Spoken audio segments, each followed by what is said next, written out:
U bħalma qolla Mosè is-serb fid-deżert, hekk jeħtieġ li jitolla bin il-bniedem biex kull min jemmen ikollu fih il-ħajja ta' dejjem.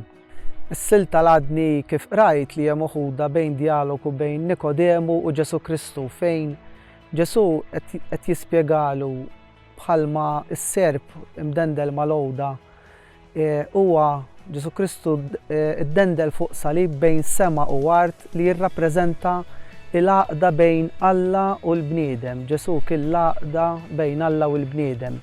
Hemmhekk aħna rridu ħarsu lejn Ġesu bħala s-salvazzjoni tagħna. U anke fix-xogħol tagħna, il-ħajja ta' kuljum fuq ix-xogħol li aħna ħinijiet twal problemi fuq ix-xogħol, imma dejjem għandek tħares lejn is-salib u dak itik il-fiduċja biex inti tkompli.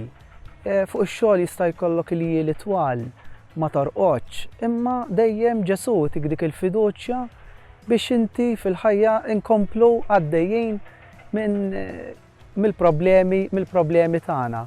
Meta nkunu nagħmlu xi ħaġa, anke nkun qed nagħmlu platt jew insajru xi ħaġa, dan għandu nofruh lill-Alla bħala t-talb tagħna u dak itina fiduċja anke inkompli fil-ħajja tiegħi.